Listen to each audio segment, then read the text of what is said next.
Hi guys, finally the last figure from the Masters of the Universe Classics Wave 2 from Super 7 is Granita, the only female rock figure, rock people character that's ever been made. She was in a few episodes of She-Ra, and this is the first time we've ever gotten a figure of her. So this is her mailer box, and here she is out of the mailbox. As you can see, she's got a lot of parts crammed in there.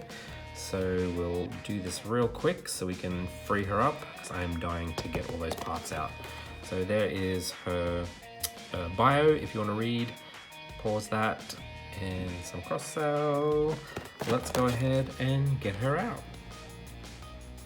Hi guys, here we have Granita out of the box. So first up, I have to say, be very careful with her, because when I was clipping on this leg piece, I actually snapped off this little clip here. Thankfully it just came off in one piece and I could super glue it back together.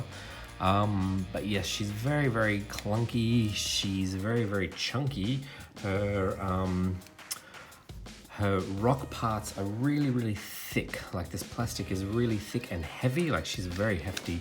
Like, I feel like she's almost heavier than the male figures. So as you can see, their plastic pieces are really quite thin and easy to manipulate. Hers are really, really chunky and hard to put into place. Also, when you're transforming her into her rock form, she just kind of sits there. She doesn't clip together the way the males do. So the males have these parts where everything clips in. You can see the clips there holding these pieces in.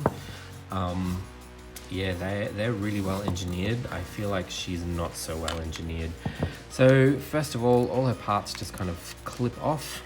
As you can see, that's an arm piece, another arm piece, the leg piece. This was the clip that I snapped off, but I was able to just glue that back in place.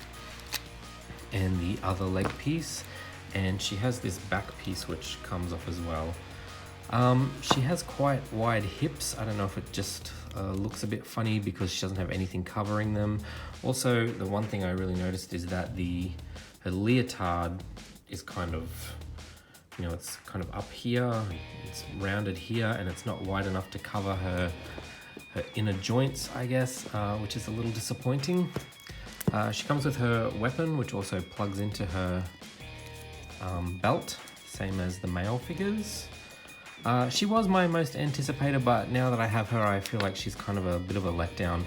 Also, weirdly, she has a lot of underboob showing from her top, and maybe it's not showing up so much on camera, but it is really noticeable. Her top is glued on, so I can't, and it kind of goes around the sculpt piece here, so even if I try and move that down, try and slide it down, it just springs back up. Articulation wise, she has a little bit in her head, not too much. Obviously she has this thick rock hair getting in the way. She has shoulder, bicep, elbow, wrist, what do you call that? Boob cut, I don't know. And legs go out forwards and backwards, and knee, and the full 360 ankle joint.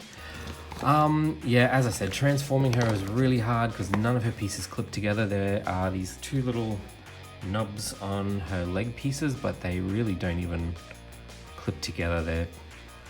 They're more of a suggestion than a clipping together system. They don't go together well at all.